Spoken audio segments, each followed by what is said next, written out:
Bueno, buenos días. Estamos aquí reunidos para una mesa de debate que surgió en la preparación del Congreso, en uno de los comités, intentando identificar un nicho de diálogo. Hablábamos sobre los estándares. También es verdad que en el marzo de este año era fácil recordar el marzo del año 2020, donde nuestras casas se habían convertido pues, en colegios, institutos, oficinas, universidades, centros de atención, hasta hospitales rápidos, y empezábamos a percibir el confort o el disconfort de los entornos que nos habían rodeado, pero bajo otros estándares, otros momentos de nuestra vida.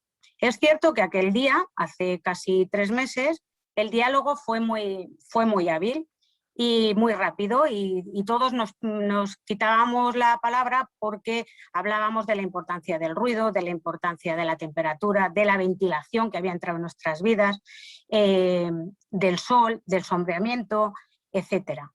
Y hablábamos de que habíamos hecho edificios que se adaptaban a los marcos normativos, y ahora les pedíamos otra cosa. ¿Por qué? Porque lo importante era el usuario, ese usuario que está en medio del edificio.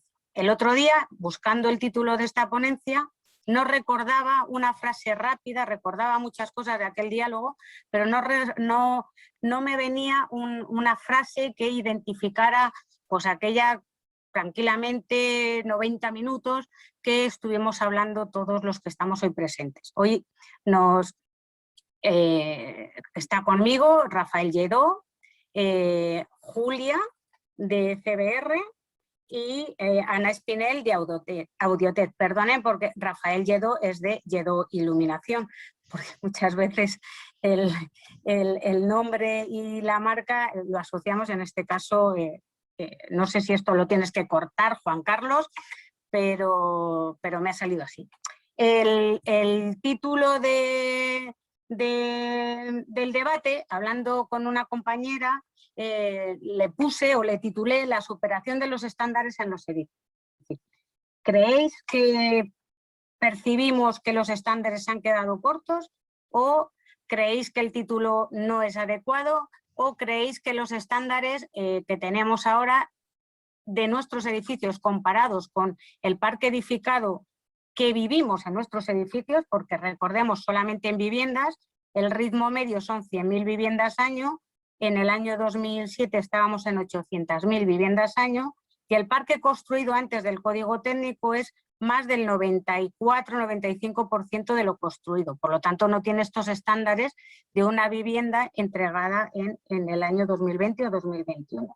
¿Creéis que estos estándares se adecúan a nuestros criterios de habitabilidad, tanto en edificio residencial como terciario, o los estándares se quedan por debajo de la calidad que buscamos en nuestros edificios?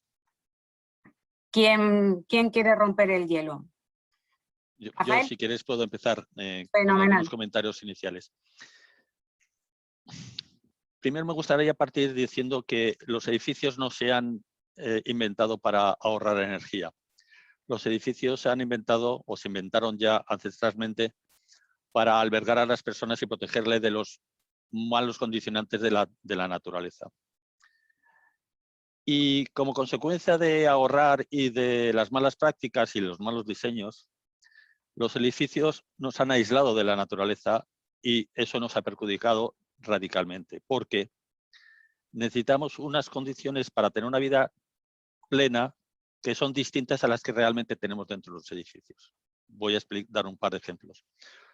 No tenemos dentro de un edificio de oficinas la calidad del aire que necesitamos y que es la que tenemos en el exterior de los edificios. De hecho, se dice en muchos casos, de hecho los sistemas de certificación de calidad de interiores dicen que llegamos a tener 5 veces más polución dentro de un edificio que en el exterior de cualquier ciudad, porque reciclamos ese aire y está cargado de elementos perniciosos para nosotros. Respecto a mi especialidad, la iluminación, normalmente en el exterior, en la calle, en el exterior, en el campo, podemos ya tener entre 5.000 y 100.000 luxes. Dentro de un edificio tenemos 500. Entonces, está muy bien, o es suficiente, o es casi suficiente para ver, pero se nos ha quedado fuera otras necesidades que tenemos biológicas. Y entonces luego hablaré un poquito más de los aspectos visuales y no visuales de la luz. Entonces, la parte visual está muy bien, pero la parte no visual de la luz no está bien. Y por otro lado, por último, quiero decir que los estándares tardan mucho tiempo en desarrollarse. Yo participo en comités de desarrollo de estándares de iluminación y es un éxito cuando tardamos 3 años desde que empezamos a desarrollar algo hasta que sale. Y siempre salen tarde. Y además siempre estamos condicionados por una serie de parámetros. Por ejemplo, los actuales de iluminación están definidos por una persona patrón que tiene 32 años. En cuanto a la cantidad de luz. Todas las personas que tengan más de 32 años, como se va degenerando nuestro ojo, nuestro cristalino y percibimos menos luz, vemos mucho menos para esa misma cantidad de luz. Y vemos mal, vemos peor.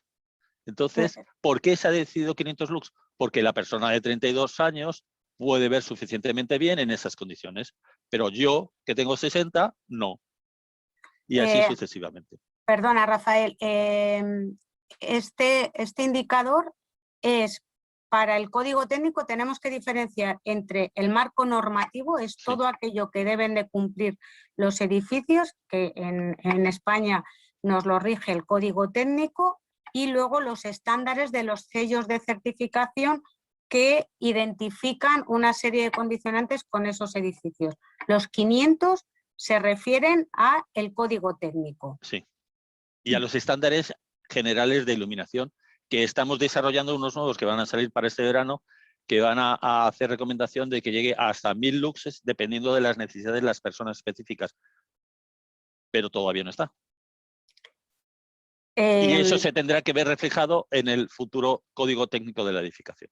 Es cierto, y siguiendo con el tema de la iluminación, perdonadme Julia y Ana, esta semana he escuchado varias noticias relacionadas por el incremento de visitas a los oftalmólogos derivado de este año de televida, digo yo, porque al final es un teletodo, ¿no?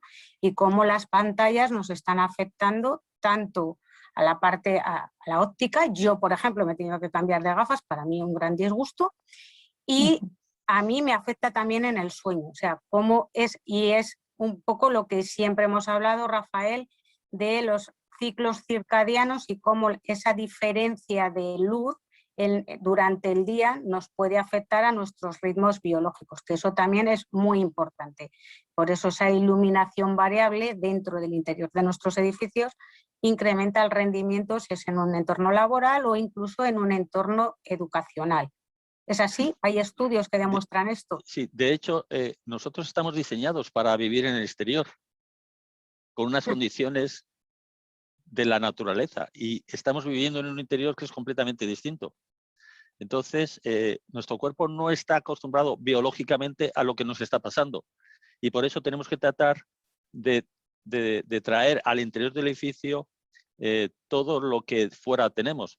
En alguna ocasión se ha dicho, y particularmente Julia, que la parte de biología no solamente se refiere a traer una planta o una vista de la naturaleza. Hay mucho más en la biología o en la biofilia que eso, sino que tenemos que traer también estas otras características de calidad del aire, de calidad de ruido, de calidad de la luz, porque estamos, bajo el punto de vista de iluminación, en oscuridad biológica.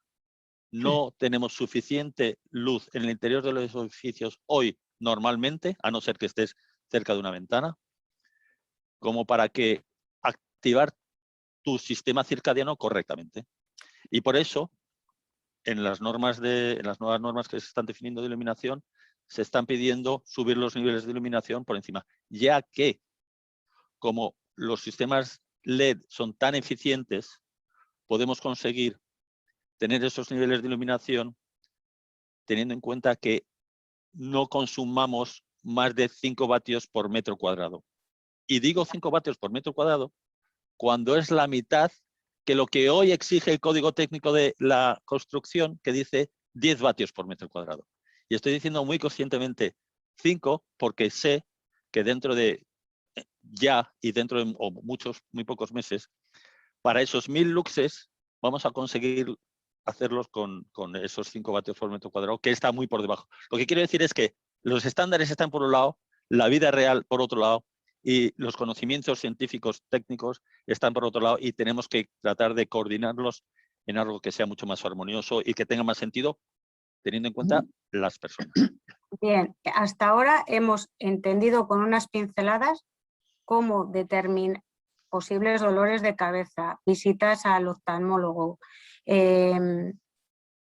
Ha podido repercutir el sistema de iluminación que tenemos en nuestros entornos interiores, porque hemos hecho una vida en el interior de los edificios, y hemos valorado mucho los exteriores. Una terraza ahora es mucho más valorada y un piso con terraza es mucho más demandado en el mercado que hace un año, precisamente por ese valor del exterior.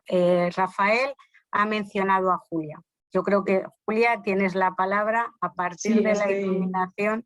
Estoy deseando, porque bueno, os estoy escuchando y muy de acuerdo con muchas cosas y mi cabeza no para de pensar, porque me doy cuenta que en general todos, esto lo llevo pensando desde hace tiempo con toda esta situación.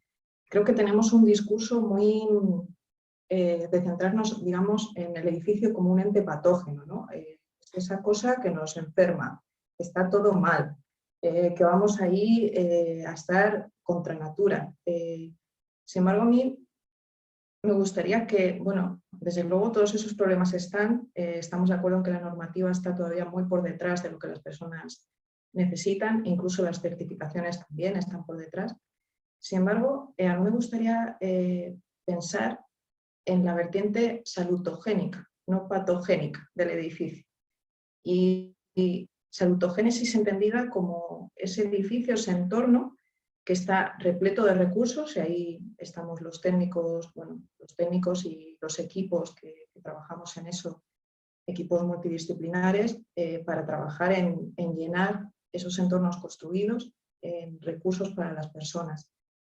Entonces, ya no hablamos de edificios enfermos, del síndrome del edificio enfermo o de todo el daño que nos hace, sino hablamos de sitios donde vamos realmente a conseguir la mejor versión de las personas. En este sentido me viene muchas veces a la cabeza bueno, una cosa que me pasó hace tiempo. Yo estuve unos años viviendo en Japón y allí tuve oportunidad de trabajar en un proyecto que es el nuevo Camp Nou, el estadio del Barcelona, que lo están haciendo unos arquitectos japoneses. Y yo aquello lo disfruté especialmente porque, bueno, es también otra forma de trabajar, la oriental y en particular la japonesa, con el cuidado y lo exquisito de los detalles, ¿no? Y allí aprendí también cómo se cuidaba hasta el extremo la experiencia de las personas, y en este caso de los jugadores, ¿no? Se pensaban los jugadores del Barça desde que llegaban a aquel sitio, cuál era su experiencia, qué tocaban, qué vivían, qué percibían, qué iban a respirar, qué entraba en su cuerpo, para que todo lo que ellos pasaban, el tiempo que ellos pasaban hasta que salían del campo, salieran en su mejor versión, ¿no? Pero claro, estamos hablando de jugadores top, de la élite. Pero ¿qué tal si pensáramos en las personas también? O, por ejemplo, yo que me dedico a oficinas, si pensáramos en los empleados, en las personas que van a trabajar, como esos jugadores de élite, de alto rendimiento. Y entonces pensábamos en los entornos construidos como ese ente no patógeno, sino todo lo contrario, que está lleno de recursos para que al final salgamos en nuestra mejor versión, ¿no? Y eso no solo repercute en el trabajo, sino que repercute en toda tu vida, en cómo te encuentras en los fines de semana, fuera del trabajo, en general en cómo estás tú, ¿no? En tu motivación, en tu salud. Pues lo que comentabas, Maite, ¿no? De cómo dormimos, nuestra salud de sueño, de todos esos aspectos que al final son una persona, ¿no? No solo es el momento o el rato en el que está trabajando. Perdona Julia, me quedo con la mejor versión derivada del rendimiento. O sea, ¿qué ocurre? Que el rendimiento lo asociamos de forma casi inmediata a un Excel y a un retorno, ¿no? No quería hablar en esta reunión.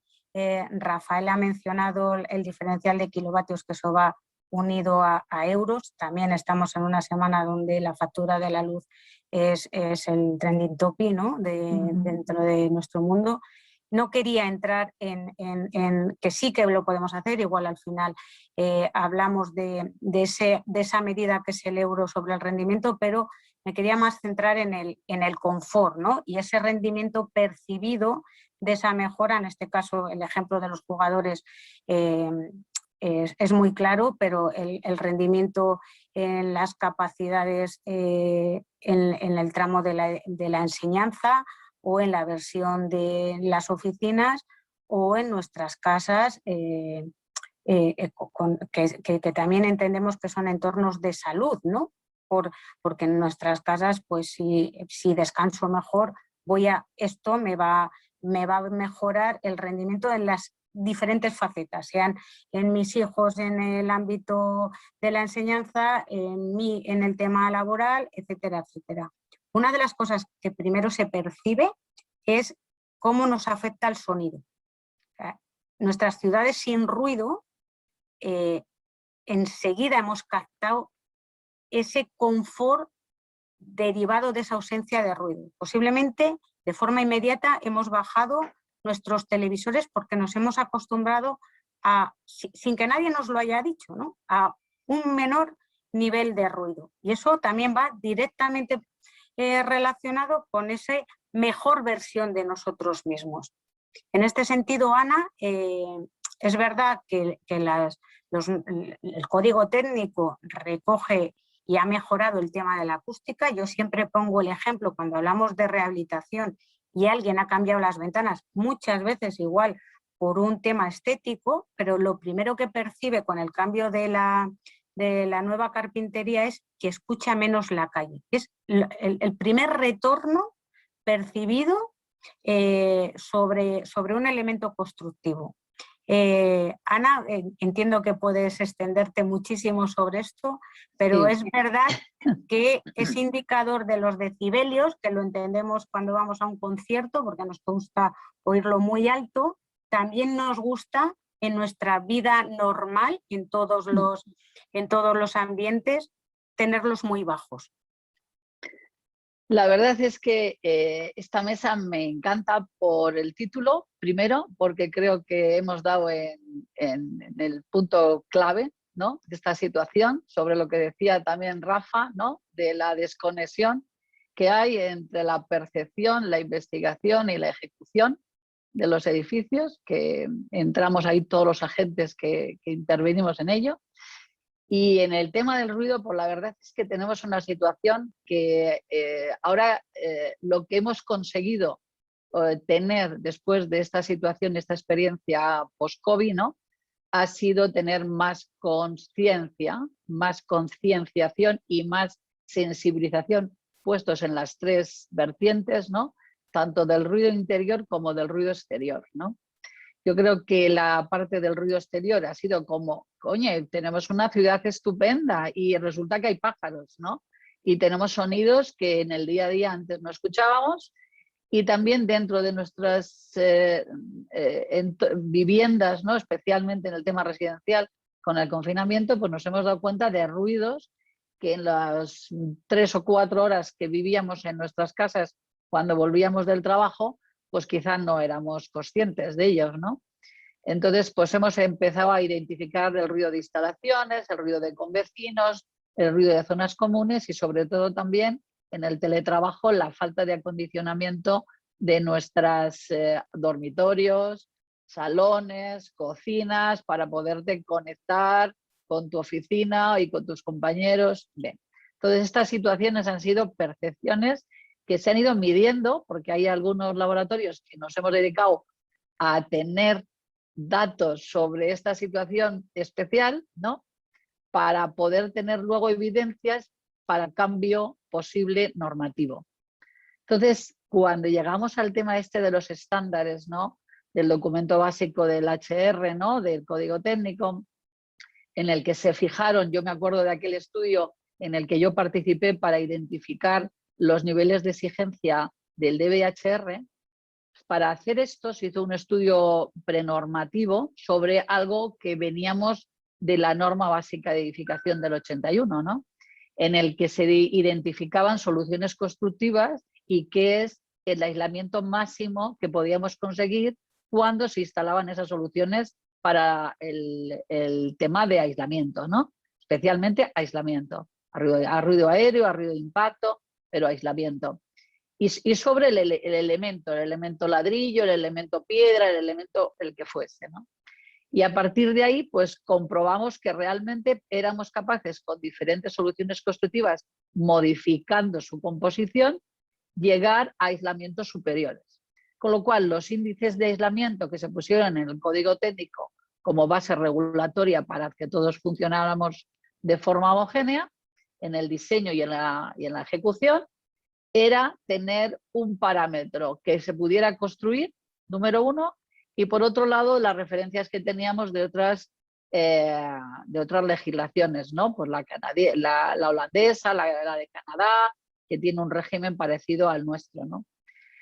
Pero ahora mismo, después de esta percepción que yo creo que tenemos todos y estos nuevos hábitos de convivencia, tanto en el trabajo como en la vida personal, ¿no? Tenemos otros hábitos y buscamos la parte de ser conscientes de que no necesitamos el ruido en nuestra vida, que si queremos sonidos nos vamos a un concierto o nos vamos a un sitio donde escuchar lo que queramos escuchar, ¿verdad? Pero no tener un ruido que no queremos en el momento que queramos. Entonces, ahora resulta que tenemos unos estándares que se están trabajando, como bien decía antes Rafa, se tarda mucho en definir unos estándares. La ventaja es que ahora tenemos información global, que compartimos información, que tenemos normas estandarizadas en CEN, por ejemplo, a nivel Europa, ¿no? El tema de las ISOs. O sea, dentro del mundo de la acústica, España en este momento está dando un paso muy relevante, porque yo creo que en la historia que yo conozco, ¿no? Es que nunca se había propuesto la creación de una norma a Europa saliendo desde España, ¿no? Siempre como que nos habíamos adaptado a lo que nos venían y, bueno, lo acoplábamos, ¿no? A nuestra situación.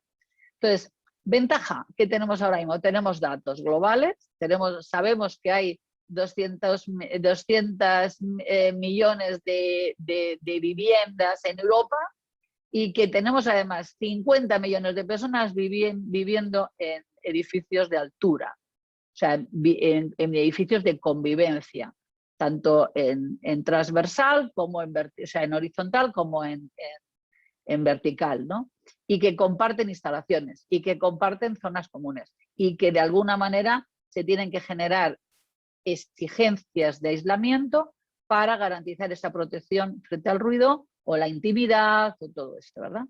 Entonces, con todo esto, ahora mismo tenemos que hay 10 países europeos que ya tienen una clasificación acústica superior a lo que nosotros tenemos en código técnico, en el DBHR, ¿vale? Que España en este momento tiene ya su nueva clasificación acústica, que además va a identificar y va a proponer al mercado inmobiliario una posibilidad de identificar su edificio competitivo también en prestaciones acústicas, ¿no? Que de alguna manera yo creo que es igual que en eficiencia energética. Puedes tener pues, un edificio que te consuma más o menos, según como tú quieras, y el metro cuadrado valdrá lo que valga en el mercado. En acústica va a ocurrir lo mismo. Y yo voy a diseñar un edificio de altas prestaciones acústicas para que sea una oficina, un hotel, un tema residencial o lo que tú vayas a hacer con el edificio para su funcionalidad o uso, ¿no? Y que luego además tenga unas exigencias base, ¿no? Que yo creo que aquí es donde estamos hablando sobre salud de las personas, ¿no? Las personas resulta que percibimos las bajas frecuencias más como efectos en la salud para el insomnio, para el estrés, para el tema cardio, todas las enfermedades procedentes de la afección o molestias por ruido, porque no son enfermedades del ruido, sino las enfermedades que provocan en las personas el efecto del ruido. Yo creo que esto a veces cuando hablamos de ello no lo identificamos bien, pues para que tú tengas esto claro, o sea, un factor clave, un punto crítico que estamos evaluando y se van a meter en esta nueva clasificación de edificios es la medición de esas frecuencias bajas cuando midamos esos aislamientos, tanto a ruido aéreo como a ruido de impacto, a ruido de maquinaria, instalaciones y demás.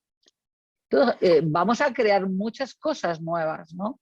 Y vamos a identificar, otra de las cosas que para nosotros es muy importante, es que un poco al hilo, ¿no?, del título de la ponencia, ¿no?, las referencias que tenemos, ¿no?, en acústica y el ruido está identificado en muchos aspectos. Tenemos la normativa del ruido en el trabajo, que identifica perfectamente el tiempo de exposición por niveles superiores a 80, ¿vale? Tenemos el índice de ruido en oficinas, Julia, que también vosotros estáis aplicando para distribuir esos despachos y esos puntos de puesto de trabajo, ¿verdad?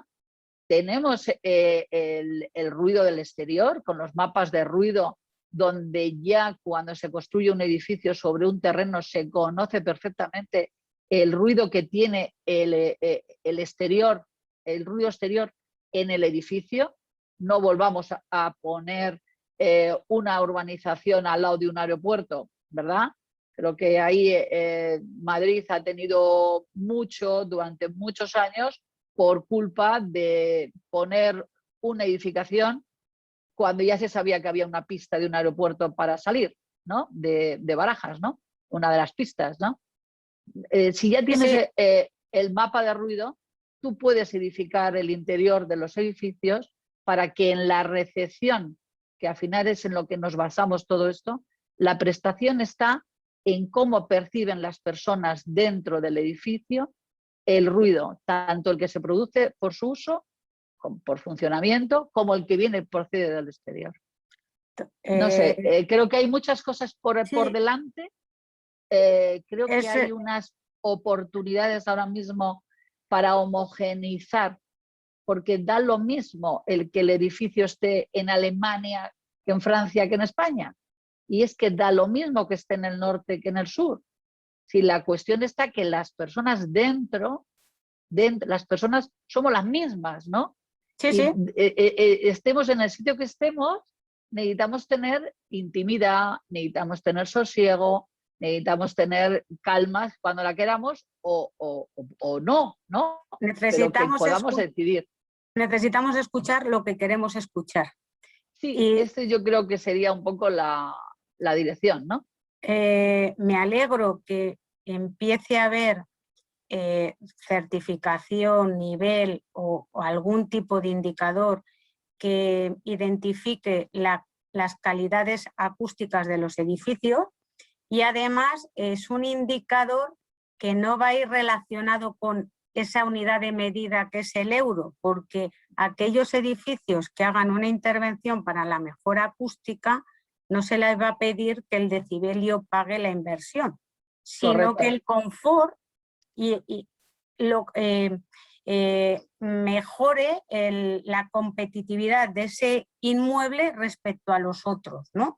Entonces creo que es importante. Hemos hablado también del tema de oficinas y quería volver a Julia, cómo está vuelta a las oficinas tenían una trayectoria de transformación hacia pues, lo que llamamos oficinas paisaje, con zonas de salas de reuniones, y ahora tenemos esas zonas cerradas, estamos en oficinas paisaje, hablando todos por Teams, Zoom, diferentes plataformas, y de repente tenemos una cultura de todos llevando cascos. Rafael le tenemos con los cascos, porque nuestros hábitos de trabajo dentro de ese interior de las oficinas con las necesidades actuales nos tenemos que adaptar. O sea, el humano realmente se adapta a las condiciones. En esta vuelta al trabajo, a las oficinas, pero creo que también es muy importante el tema de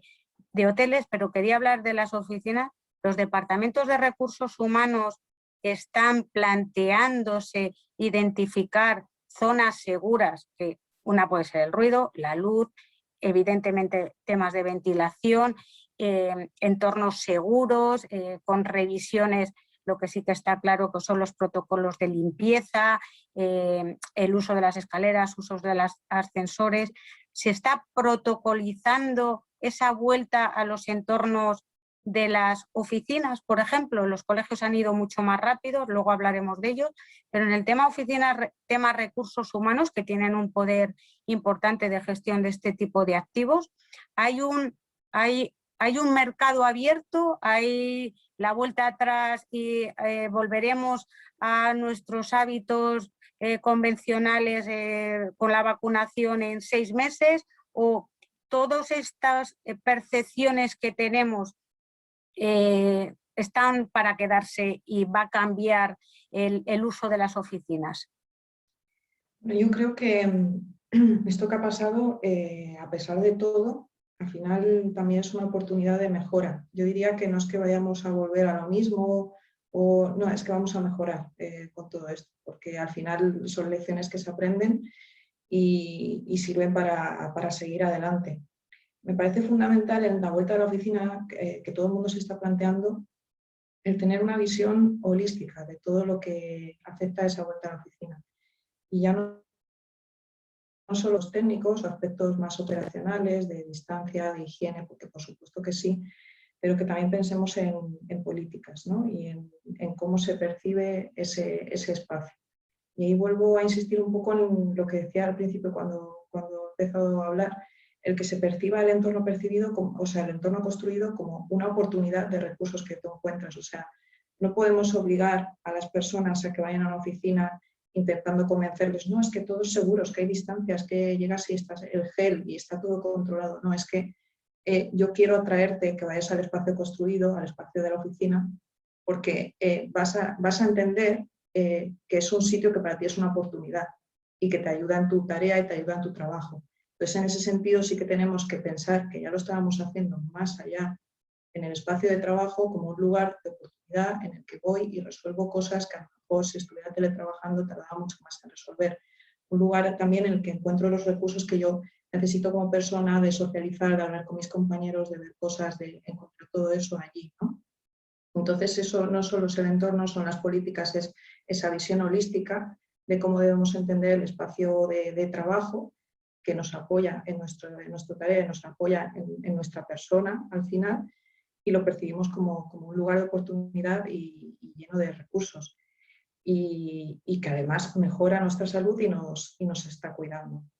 Diría que la clave es esa, la percepción como holística de ese espacio, que además es un espacio que se configura en torno a las actividades que podemos hacer ahí. O sea, no una diferenciación tanto de pradera y despachos, sino una amalgama de oportunidades, de entornos que se adaptan a la actividad que queremos, desde tener que hablar con compañeros, hacer un trabajo más concentrado, y todo ello, por supuesto, con la capa de seguridad e higiene que damos por hecho, ¿no? Pero que tenemos que ir más allá de pensar, por supuesto, poner el foco en la persona y en esa necesidad holística que puede tener la persona, no solo seguridad o operación.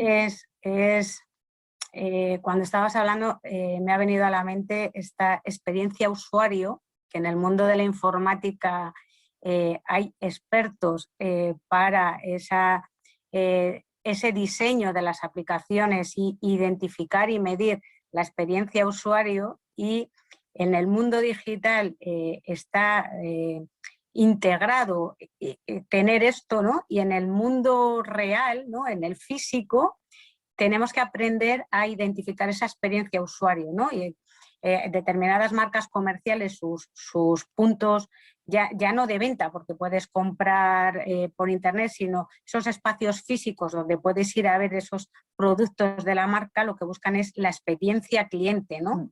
Y creo que hay que introducirlo a la experiencia usuario, tanto colegios, yo estoy pensando ahora mismo tema educacional, oficinas, y el sanitario también, que tiene una importancia vital en la recuperación. Por eso preguntaba en el tema de oficinas el rol importante los departamentos de recursos humanos en esta búsqueda de la mejor versión, ¿no?, del inmueble para la experiencia usuario. Rafael Lledó. Sí, quería hacer unos comentarios, siguiendo con lo que ha comentado Julia, de lo importante que es tener un buen edificio para que te ayude en tu vida y en tu salud. Voy a dar 3 ejemplos de cuál es una situación positiva y una situación negativa. Se han hecho muchos estudios en hospitales y se ha verificado que las personas, cuando están en las habitaciones sur, sanan entre un 15 y un 40% del tiempo antes. ¿Por qué? Porque en las habitaciones sur tenemos mucha más luz y la luz tiene distintos componentes. La parte azul de la luz nos ayuda a activar nuestro sistema circadiano y produce las hormonas que necesitamos en ese momento del día para sentirnos bien, para quitarnos estrés y otra serie de cosas. Pero la luz roja nos quita inflamaciones y nos sirve para proteger el cuerpo de otra forma distinta, de forma que nos ayuda a sanar más rápidamente. Y está verificado. Específicamente en un proyecto se ha verificado con 130.000 enfermos de coronarios, de forma que no hay una equivocación. 130.000. Eso es en las habitaciones. En las UBIs, a partir de 3 días de que estés en una iluminación constante, tu sistema circadiano desaparece su función de sanación y solamente sanas por cuestión química, por lo que te estén metiendo. Pero más de la mitad de tu sanación natural, más de tu sanación es la parte natural, que esa la has evitado. De forma que se está viendo que en las UBIs debe haber ventanas o debe haber acceso a la luz natural y que por la noche debe haber oscuridad. Y en esas condiciones se nota que mejora radicalmente. Por ejemplo, en bebés nacidos a pretérmino, cuando se les dan esas condiciones, su saturación en sangre es más del doble, engordan cada día el doble y se van hasta 5 semanas antes a sus casas respecto a los bebés que no tienen esa situación. Entonces, es muy importante. Se puede hacer unos beneficios significativos para las personas si, sabiendo lo que sabemos, lo aplicamos correctamente en los nuevos estándares. En colegios, en invierno, los niños van dormidos, su reloj biológico está retrasado hasta 2 horas respecto a lo de los mayores. Y en verano también, ¿eh? Bueno, sí, pero en invierno más. Porque por lo menos en verano, cuando salen de casa ya tienes luz y eso les activa. Pero en invierno no tienen luz. Y entonces su reloj biológico está más retrasado. Es como si nosotros que nos despertamos a las 7, nos despertaran todos los días a las 5. Estarías zombie durante todo el día. Bueno, se ha verificado que con la iluminación adecuada se mejora tanto en matemáticas, en matemáticas como en comprensión lectora, un 30%. O sea, de tener un 4 a tener un 7,5. Y la diferencia es muy grande. Pues, o en oficinas, solamente por el efecto de la luz, se ha conseguido incrementos de eficiencia de las personas del 10%. Lo que quiere decir que el potencial de mejora que te puede aportar un edificio bien diseñado tiene sentido, y no en términos económicos, que también, sino en términos de bienestar, de calidad de vida, de salud de las personas. Y las personas, a mí personalmente, obviamente me importa el CO2, pero no me importa casi nada en comparación con lo que me importa mi vida, con lo que me importa mi salud, con lo que me importa la relación con mis compañeros, porque la relación con mis compañeros es mejor si he descansado bien. Y si he descansado bien es porque he tenido unas condiciones el día anterior que me ha ayudado a hacer. Por ejemplo, tú antes decías la cantidad de luz. Es así, hasta un 30% más de sueño puedes tener, alargar el sueño si has tenido suficiente luz. En definitiva, todos estos elementos de luz, de calidad del aire, de ruido, de elementos que te agradan en tu visión, como elementos biofílicos, forman un conglomerado de elementos que hacen que conjuntamente nos hagamos sentir bien. Y esos no tenemos más que mirar en la naturaleza para sacarlos y meterlos aquí dentro de los edificios. En la mayor medida posible tendremos mayores ventajas. Optimizan nuestra mejor versión y sin querer hablar de euro, sí que mejoran el rendimiento. Y si analizamos esa mejora del rendimiento, posiblemente al final lo podremos aterrizar en euros, pero no queremos hablar de euros, queremos hablar de la eficiencia de nuestra mejor versión. Quiero hablar de hoteles, o sea, creo que es importante resaltar, y me ha parecido muy interesante el tema de las UCIs. El COVID tiene largas estancias en UCI, o sea, creo que es importante estudiar si esas largas estancias, en vez de estar en las zonas convencionales de UCI, podrían estar en otras zonas, porque nuestros hospitales se han adaptado a esta nueva situación, donde poder captar la luz natural, que igual se reduce esos largos periodos de UCI que tiene esta enfermedad con la que nos está tocando lidiar. Creo que es importante. Perdona, el COVID implica mucha inflamación y la luz roja, al penetrar más de 25 centímetros dentro del cuerpo, ayuda a desinflamar el cuerpo. Directamente los pulmones y todas las partes que afecte. Entonces, realmente es muy... Pero además hay otra parte de la radiación que no hemos hablado de esta, es no visible, que es la radiación ultravioleta, que nos sirve para desinfectar el aire, bien en los conductos del aire, equipo de aire acondicionado, o bien en la parte de arriba del espacio donde no hay personas, podemos hacer radiación ultravioleta y de esa manera purificar el aire, el eventual patógeno que pueda haber en ese aire en unos segundos desaparece, de forma que es un elemento más de seguridad que se puede incorporar por la radiación. Esto no digo luz, porque no es luz, es radiación, porque está fuera del espectro visible, pero nos puede ayudar a hacer un entorno que realmente sea distinto.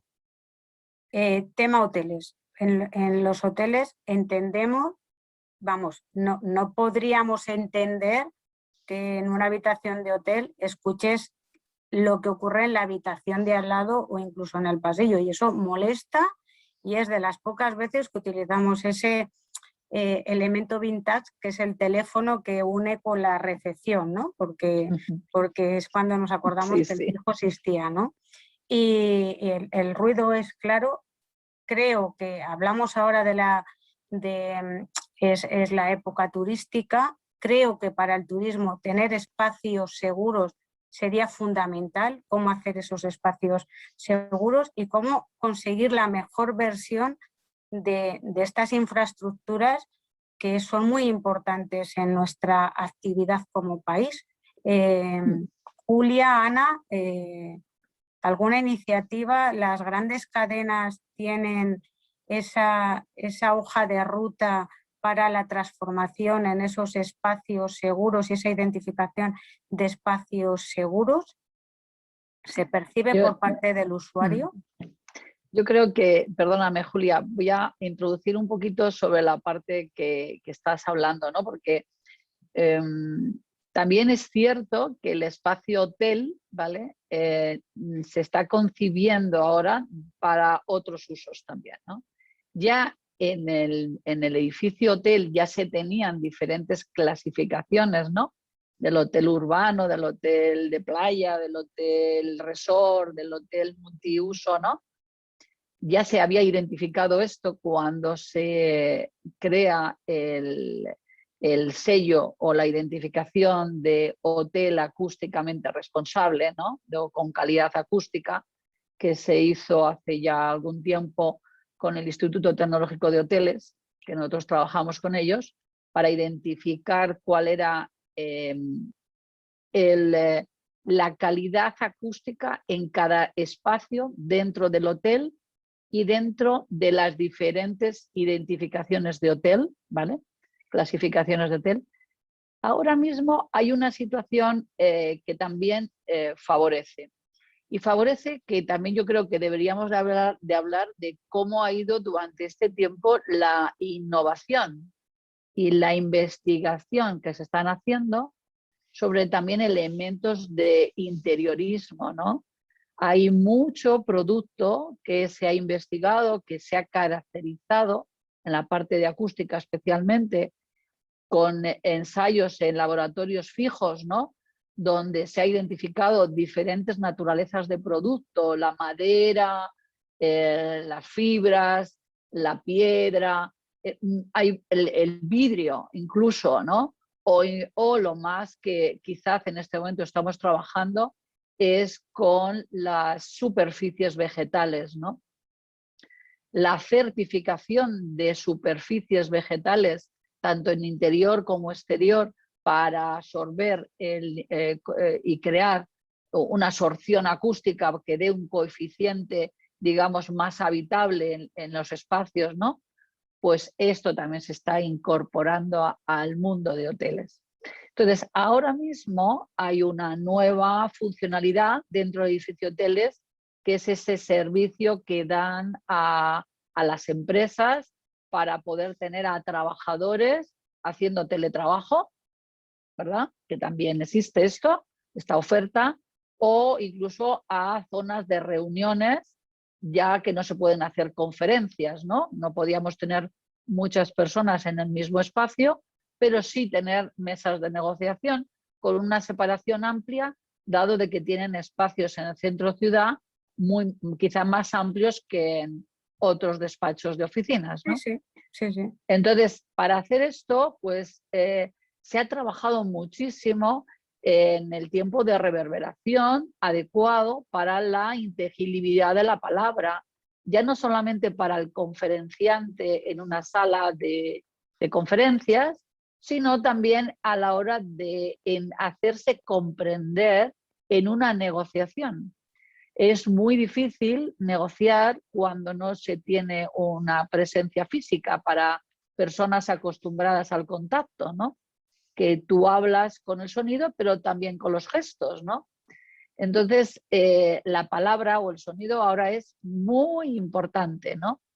Y dentro de estos espacios de hoteles también se están haciendo estudios de cómo tener esa comprensión por parte de los usuarios para esos negocios, ¿no? Esas reuniones de negociación, ¿no? Donde la inteligibilidad de la palabra llega a tener éxito cuando se comprende más por los interlocutores. Sí, no, Entonces, es fundamental. hay cosas nuevas. O sea, mi punto que quiero como enfatizar ahora mismo es que hay mucha innovación.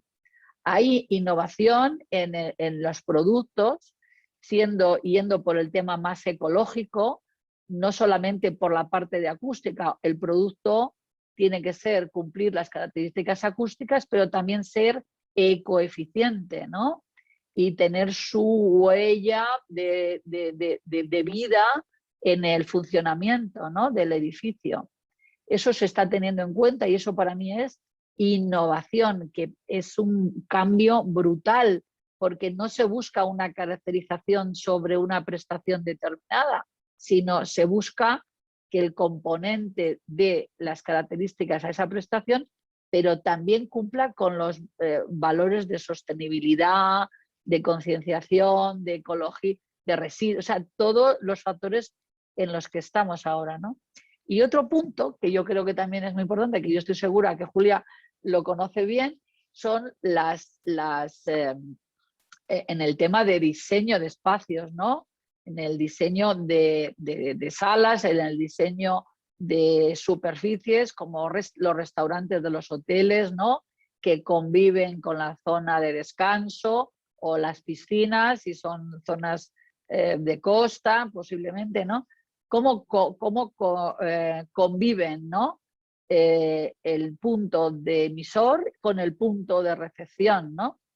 Y aquí se están haciendo maravillas. En este momento hay programas de simulación y de modelización de espacios para provocar, digamos, que se puedan poner en los puntos de estrés acústico, ¿no? Ante un concierto en una terraza de un hotel de Ibiza. Vamos a suponer un sitio que se repite cada verano, ¿no?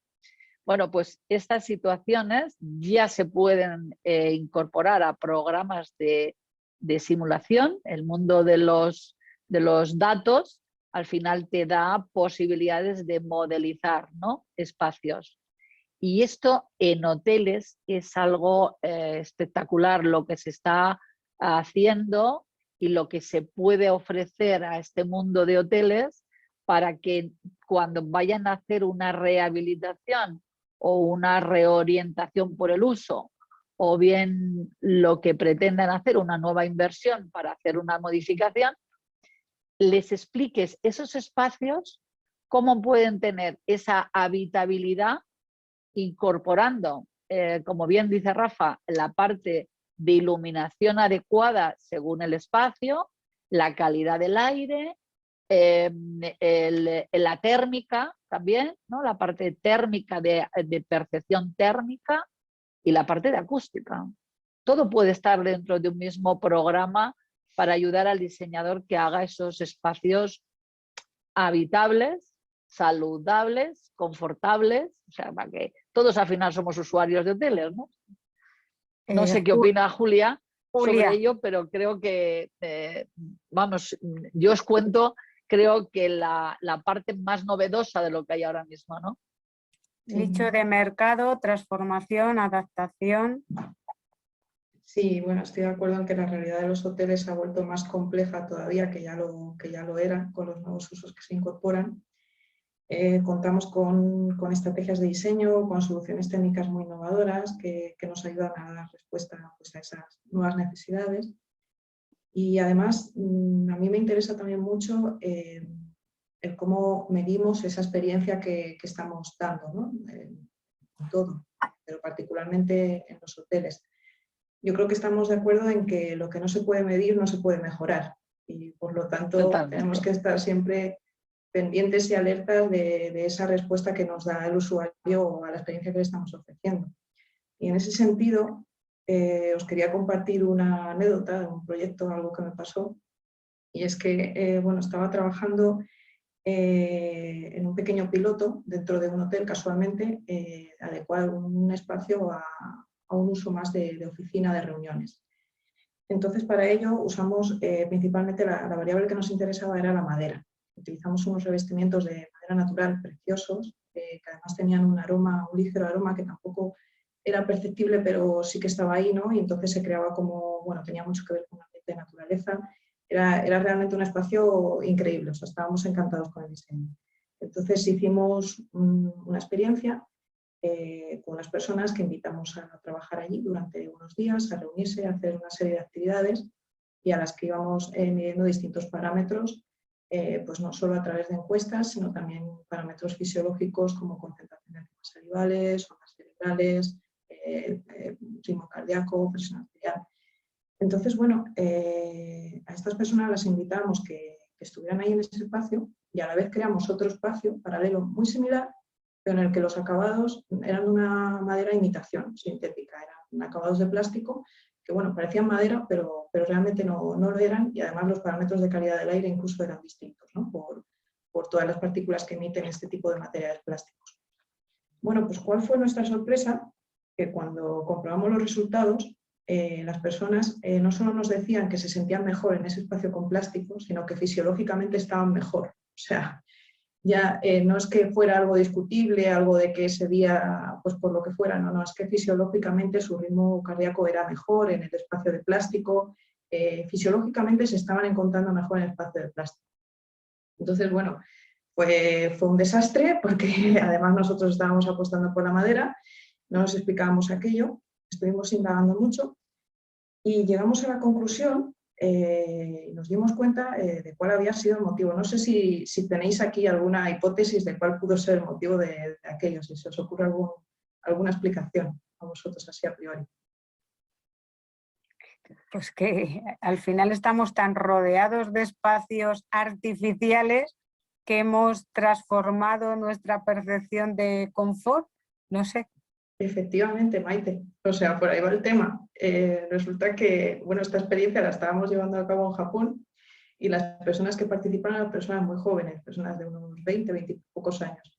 Entonces, resulta que estas personas habían nacido y habían vivido siempre en ese Japón del prefabricado, de las casas de plástico, de esa cultura otaku de estar en su casa con su videojuego y no salir mucho, y de pronto ese ambiente de madera, incluso ese aroma que para otras personas con otra cultura, con otro tipo de vida nos resultaba agradable y no nos molestaba, para ellos era totalmente molesto y les causaba dolor de cabeza real. Entonces, venía esta anécdota porque me parece también curioso cómo el factor cultural o el factor de la realidad, las vivencias de cada persona afecta al final en la experiencia y podemos creer que estamos dando una experiencia desde nuestro punto de vista pues excelente y no ser así, ¿no? Entonces, por eso insisto también en esa visión holística de cuando hablamos de la vuelta a las oficinas o de la experiencia que damos a las personas, ¿no?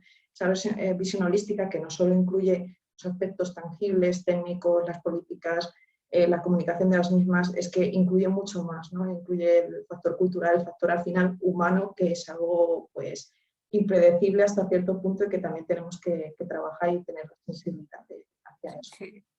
Además, es que en este periodo de 16 meses que llevamos desde el marzo fatídico del 2020, este cambio de hábitat, o sea, nuestras casas no estaban preparadas para lo que hemos hecho en nuestras casas, o sea, y nos hemos tenido que adaptar, o sea, nuestras casas eran confortables, pero con otros usos. Era, en mi caso, cuando volvías de trabajar y lo que buscabas era un entorno donde podías dialogar con la familia alrededor de la mesa del comedor o alrededor de la televisión, y valorabas un sofá. Ahora valoras un espacio donde tener tu portátil, tu entorno de trabajo, que no lo tenías, ¿no? Entonces te has acostumbrado ahora a trabajar de una forma en tu casa, y en tu oficina, donde trabajabas cómodamente, ahora buscas otras cosas que antes no tenías, porque llevas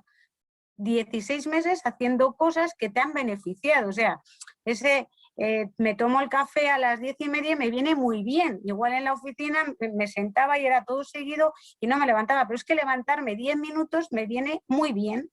Y en la oficina busco esa experiencia de levantarme 10 minutos, porque además puedo hablar con un compañero que le he visto de forma virtual y ahora quiero disfrutar, porque es que se nos va, o sea, porque es verdad que los medios digitales nos han ayudado, pero es verdad que culturalmente somos sociables y hay muchas veces, o sea, una reunión online de 3 horas tiene un escaso rendimiento a partir de la hora y pico, porque tienes con el portátil muchas otras distracciones, mientras que si estás en una mesa hora y media, tú no puedes estar haciendo otras cosas. O sea, no se te puede ocurrir ponerte a mirar el teléfono, ¿no? Porque estás viéndote la cara y tienes unas reglas sociales que te ayudan, o sea, que te fuerzan a tener esa atención. Mientras que de todas maneras, Maite, aquí también yo, cuando haces una estadística, ¿no? De un estudio, ¿no? Normalmente, pues por el ámbito laboral o tu momento de si estás estudiando, si estás trabajando, contestas de una manera, pero también hay una cuestión muy, muy importante que la tendremos que pensar, porque realmente los edificios van a evolucionar, ¿no? Pueden ir a la evolución de, pues eso, a lo que estamos aquí peleando, ¿no? Todos, que sea pensados para personas, ¿no? Para el uso que las personas queremos hacer dentro, pero hay una generación nueva, que es una generación digital, que ya quiere un entorno digital, ¿no? Posiblemente en el futuro, lo que nosotros pensamos que es lo mejor, posiblemente las nuevas generaciones que vayan a usar estos edificios los rehabiliten, los que tengan, o hagan nuevos, pensando en espacios en los que tengan, no sé, por el tema de los efectos de las ondas electromagnéticas, ¿no? Por ejemplo, ¿no? Se me ocurre, ¿no? O aparte del tema del radón, o el tema de tal, o el tema incluso de un efecto de conexión total con el 5G, ¿no? Estamos ya viendo lo que son la inteligencia artificial y las conexiones con hologramas, etcétera, etcétera, ¿no? O sea, nosotros sí que tenemos que pensar, o tenemos que empezar a crear una tendencia de que los edificios tienen que evolucionar, ¿no? Que no son para toda la vida así, sino que las rehabilitaciones futuras van a ir en acorde a las necesidades de las generaciones que vienen, ¿no? Y van a tener esto, van a tener una carga quizás excesiva de conexiones, con lo cual tendrán que tener espacios, dormitorios, ya no sin móviles, sino ya con una placa de X material en el sistema constructivo para que en ese espacio no haya efectos de las ondas electromagnéticas, ¿no? Es un discurso, o sea, es una, no sé, abrir, digamos, la cabeza de los futuros diseñadores de edificios a lo que se puede venir y no tan lejos. Yo creo que a 10 años los cánones de edificación, sean de uso hotel, que estamos aquí hablando, residencial o residencias de mayores, docentes, van a cambiar porque las personas vamos a necesitar cosas diferentes. Sí, yo creo que hay en el tema de educación, sobre todo universidades, o sea, esta capacidad que hemos tenido de conexión, bueno, por supuesto la digitalización la conectividad va a ser el parámetro que nos fusione a todos, pero la posibilidad de dar clase a todo el mundo, te va a cambiar el formato de las aulas convencionales. O sea, yo recuerdo mis clases de dibujo que echabas un rato para llegar hasta el final. Ahora no hace falta eso, tendremos video Word, que será muy interesante, habrá X personas que estén físicamente, que serán un estándar, una capacidad de gente que tú ves de forma virtual y otra que no ves, y habrá las aulas de determinadas escuelas o universidades se adaptarán a eso. Las salas de reuniones de las oficinas empezarán a tener unas pantallas más grandes porque tendremos reuniones mixtas entre gente que esté físicamente y gente que esté conectada online, y cambiaremos la distribución de esas salas de reuniones, y los hoteles tendrán espacios con video Word precisamente para permitir esas reuniones y esa conectividad con física y online de forma más amplia que lo que tenemos ahora. Estos hábitos que hemos tenido durante todo este tiempo, como decía Julia, hemos visto la ventaja del no desplazarte. Ahora mismo estamos en diferentes sitios y podemos enganchar dentro de cuarto de hora con otra reunión con gente que igual está geográficamente en ciudades distintas, y es lo que te permite esta digitalización, optimizar ese tiempo.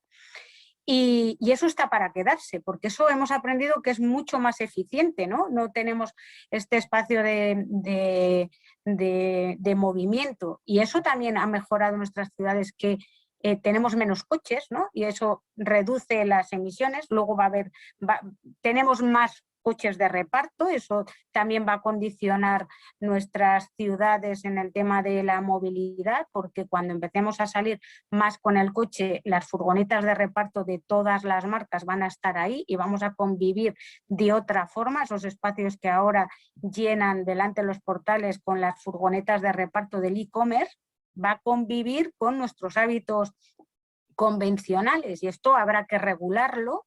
Pues igual que eso, nos hemos acostumbrado a la ventaja de comprar en online, el tener reuniones en online son eficientes, mejoran una versión sobre todo la parte productiva, pero también es verdad que pone en valor la parte física, ¿no? Entonces, esto está para integrarse y hacer un repensamiento de nuestros espacios, donde la conectividad es muy importante, pero creo que valoramos un abrazo, pero porque es físico. Y eso que es como todos estamos deseando estar vacunados y volvernos a abrazar y darnos la mano, en el mundo, no en el del ocio, sino que también seguro que tiene sus implicaciones, pero en nuestros hogares y en los edificios productivos, creo que se abre un nicho de trabajo, de transformación, donde más allá de la eficiencia energética, que es muy importante y que no he querido hablar de ella, existen otros indicadores que es muy importante medirlos para pasar de esa percepción de esos entornos a esa constatación de certidumbre de por qué nos sentimos mejor y por qué identificamos el disconfort o el confort, o por qué esas generaciones que han vivido en unos entornos que ellos los consideran confortables, poderles enseñar los naturales para que puedan identificar esas, o sea, puedan percibir esa balanza de sensaciones, ¿no? Que ahora, no porque hayas estado, el ejemplo de Japón es buenísimo, porque te has generado una serie de hábitos, pero hay que enseñarles los otros hábitos y luego que cada uno decida dónde se sienta mejor, pero tienes que volver a esa percepción de lo natural, porque está claro que lo natural lleva millones de años y nosotros aquí llevamos muy pocos años. Y 16 meses o 15 meses nos han cambiado totalmente teorías que llevábamos intentando abrir y expandir y conectar y comunicar y no me sale la palabra, pero es contagiar a la gente de que las introduzca. Ahora hay algunas que ya están aquí, o sea, ya un virus nos ha hecho el trabajo, ¿no? Ahora nos ha transformado, Maite. Yo creo que al final es que somos flexibles, que podemos y debemos transformarnos y que no pasa nada, que lo interesante de esto yo creo es que es la colaboración, ¿no? sí, Yo sí, creo, está fijaros claro. en edificación, el tener en este momento bueno, Rafa lo lleva tiempo porque además yo creo que pertenece a un mundo muy catalogado, ¿no? Pero toda la parte del diseño en BIM, que significa colaboración en el pensamiento del edificio, ¿no? Julia, que tú también lo conoces, yo creo que es un punto clave, la colaboración de todas las agentes que participamos para, además de forma en dinámico, ¿no? Cuando haces un proyecto, le piensas, cada uno aportamos y finalmente conseguimos un espacio, ¿no? Un espacio de habitabilidad, Sí. de convivencia, para lo que sea, ¿no? Entonces, yo creo que ahora mismo tenemos esa mentalidad de la transformación, de la flexibilidad y de la colaboración para conseguir algo común. Sí, sí, estoy totalmente de acuerdo que integrar las diferentes visiones, ese poliedro de diferentes, no quiero decir aristas, sino líneas, que al final lo que consiguen es una figura integral capaz de aglutinar todo. No podemos trabajar solo en la parte acústica, solo en la parte de iluminación, solo en la parte de las soluciones basadas en la naturaleza. No, tenemos que integrar cuantos más indicadores mejor y si se da una oportunidad de transformación, utilizar esas sinergias para hacer la mejor versión de eso. Yo creo que estamos ahí. Me gustaría hacer un par de comentarios. Bueno, un segundo, Rafael, sí. Julia, y ya recogemos tus comentarios porque para compensar un poco las intervenciones. Y yo creo que igual que la reunión inicial del comité, o sea, podíamos estar hablando una hora, pero claro, hay que pensar que estamos en un programa y esto nos daría para una segunda y tercera parte tranquilamente. Bueno, yo creo que para concluir un poco, como conclusión de lo que estamos hablando, diría que estamos en la zona cero, estamos en la situación de proponer, de innovar lo que queramos y esto es una oportunidad que tenemos que abrazar ahora mismo. Ahora, Rafael, por favor. Quería hacer dos comentarios. Uno, volviendo un poquito a lo de los hoteles, en un hotel es donde haces el final y el principio de tu día. Y eso circadianamente es muy importante, de forma que en los hoteles debes cuidar especialmente la iluminación que te permita llegar al sueño más fácilmente y activarte más fácilmente por la mañana, de forma que al día siguiente vas a estar más contento y vas a tener más ganas de volver a ese hotel. Ese es número uno. Número dos, respecto a las normas, hay un profesor y experto en iluminación que se llama Peter Boyce que dice lo siguiente: la mala iluminación se da cuando la gente ignora los códigos y estándares. La iluminación indiferente se da cuando la gente sigue los códigos y los estándares, porque todos los hacen igual.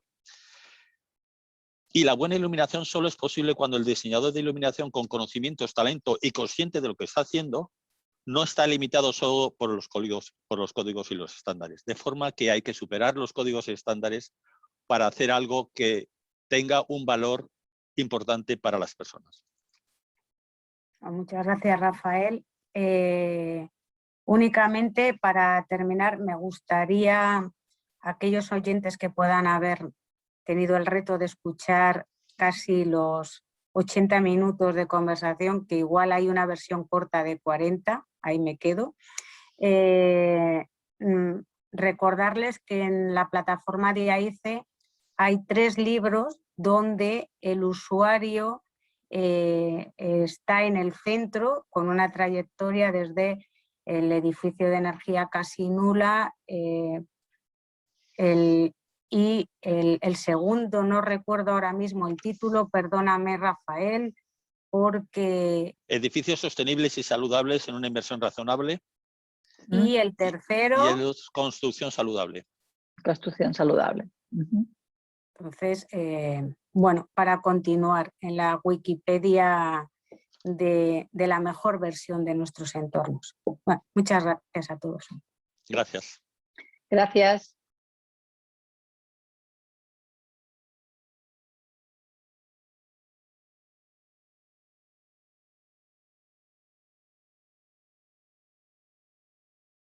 Pues muchísimas gracias a los 4. Creo que estaba bullendo el chat con un montón de cuestiones y un montón de felicitaciones para vosotros por esta perspectiva interesantísima. Y gracias también porque los 4 ponentes que acabamos de tener son además miembros del comité técnico que ha hecho posible este Life Habitat. Yo la verdad que me he apuntado muchísimas cuestiones. Veíamos, por ejemplo, la de los estándares que todavía quizá no se adaptan demasiado bien a esa diversidad de posibles usuarios, en línea también con lo que nos comentaba ayer Pachi, con esa perspectiva también que nos comentaba Julia de no entender en todo caso el edificio como patogénico, sino como salutogénico, ¿no? o esas cuestiones del rendimiento más allá de lo económico. Creo que con todo esto en mente sería interesante que vayamos ahora a algunas de las cuestiones que nos han planteado todos los asistentes a través del chat. No nos va a dar tiempo seguramente a más de 1 o 2 en función de vuestras respuestas, porque nos hemos extendido un poquito, pero en todo caso sí que aprovecho para comentaros a todos que como tenemos muchas cuestiones, muchas inquietudes que nos habéis ido transmitiendo, vamos a abrir en nuestra web, en congresolifehabitat.com, un espacio de foro donde podréis encontrar todas las preguntas que no están teniendo cabida en este debate en directo y las respuestas también que nos están proporcionando los ponentes, ¿de acuerdo? Entonces, acudid a ella todos los que os hayáis quedado con una inquietud planteada. Voy a la primera de las cuestiones que nos han pasado por el chat. Y nos decía María, como comenta Julia, no se puede mejorar si no se puede medir. ¿Qué parámetros señalaríais para medir el bienestar de las personas? No sé quién quiere comenzar. Maite, quizá tú como coordinadora de la mesa. Bueno, es verdad que es una pregunta muy ambiciosa, ¿no? Y si empezamos a debatir sobre esta pregunta, pues igual ya no quedan otras preguntas. Pero es cierto que identificar el CO2, por ejemplo, en el interior de nuestros entornos, de nuestras habitaciones, de nuestras oficinas, identificar los luces que tenemos, el tipo de luz, identificar los decibelios, esto que decíamos, ¿no? Que nos hemos acostumbrado, antes escuchábamos todo y ahora nos hemos escuchado un silencio que nos es agradable, ¿no? Y cuando tienes una conversación y escuchas la conversación de al lado, es porque la escucho si está en una sala, ¿no? Entonces, identificar ese grado de insonorización es interesante. Identificar cuánto o cuánto no hay de elementos biofílicos en nuestro alrededor por esa percepción. Identificar los olores, ¿no? Identificar las temperaturas altas o bajas, cómo afecta. identificar la renovación de aire, identificar nuestras temperaturas, ¿no? También es muy interesante, hay estudios que identifican a cada uno de los usuarios a un nicho, un clúster de usuarios, sean de oficinas o sean de otras tipologías, cómo se sienten, ¿no? Su ritmo cardíaco, su temperatura, etcétera, porque esos indicadores ayudan, podemos relacionarlos con los indicadores físicos, ¿no? Y nos pueden ayudar a generar esa certidumbre de lo que percibimos como confort o disconfort, pero con datos. Perfecto. Pues yendo a otra... Sí, Perdona, me gustaría hacer un comentario. Sí, si quieres, lo único, Rafa, por intentar abarcar alguna preguntita más, Sí, te pido por favor en un titular, ¿vale? Sí, no nos tenemos que inventar qué es lo que tenemos que medir para medir el bienestar. Ya hay estándares que no son oficiales, como WELL o Fitwell, que te hacen un recorrido completo por el edificio o por tus necesidades y van viendo cuáles son esas medidas que tienes que hacer. Son completamente distintos. Uno se refiere a, probablemente está más diseñado WELL para proyectos en los que el propietario va a alquilar el edificio a un tercero, y Fitwell es para la propia empresa que decide hacer un proyecto de mejora de su bienestar. No nos tenemos que inventar nada. O sea, muchas cosas ya están hechas y solamente tenemos que fijarnos dónde. Un detalle. Fitwell tiene más de 2.300 proyectos registrados en todo el mundo y afecta a más de 1,3 millones de personas ya. Y WELL está en más de 26.000 proyectos en el mundo y afecta a 240 millones de metros cuadrados. O sea que tiene suficiente experiencia en algo. Obviamente CBR, y probablemente Julia no pueda decirlo porque le afecta, pero CBR también tiene sus sistemas de medición y sus sistemas de ayuda y de enfocar los proyectos para mejorar en nuestro entorno. Gracias, Rafa. Vuelvo ahora con la siguiente cuestión que nos plantean a un tema que ya ha apuntado de alguna manera Ana cuando hablábamos de los hoteles, de esos nuevos usos y de cómo se reconvierten y buscan esa innovación. Nos plantean por aquí, ¿consideráis que la innovación también es clave para esa mejor versión de los estándares de salud en entornos de trabajo y de educación? Y también, ¿cómo se podría incluir la opinión del individuo en este proceso? Y ahora, si os parece, Ana y Julia, como vamos muy justitos, me respondéis vosotras en un titular, ¿de acuerdo? Pues no sé, Julia, si quieres empezar. Bueno, en cuanto a innovación, yo creo que a lo mejor, Ana, tú estás pensando más en soluciones en las que trabajáis por vosotros, que me imagino que la pregunta va por ahí. En cuanto a incluir la opinión del usuario, es que no me imagino un proyecto que no la incluya. O sea, creo que desde el principio hay que buscar el compromiso y la participación de las personas que van a vivir eso, si no es que no tendría sentido. Yo aportaría a lo que dices, Julia, y totalmente de acuerdo que la innovación es total, o sea, tiene que ser ahora mismo la conexión. Hay una parte que yo creo que podría ser interesante y de debates futuros, que es cómo la innovación se ha incorporado en la parte del urbanismo de las ciudades con datos, ¿no? Y que han sido muy interesantes, y que el edificio, como parte del urbanismo de las ciudades, pues tiene que también incorporarse. Hay mucha innovación, hay investigación base, que también no se está hablando, pero hay investigación base, y la innovación es lo que va a dar al final la diferencia de mejorar o no mejorar los edificios con las personas, para las personas y con el uso que lo queramos dar. Perfecto. De estas cuestiones también de innovación vamos a tener una pequeña pincelada mañana cuando hablemos de temas de monitorización, en este caso ya dentro del bloque de edificios, pero creo que a la persona especialmente que ha hecho la pregunta te invito a unirte mañana porque creo que os va a gustar muchísimo.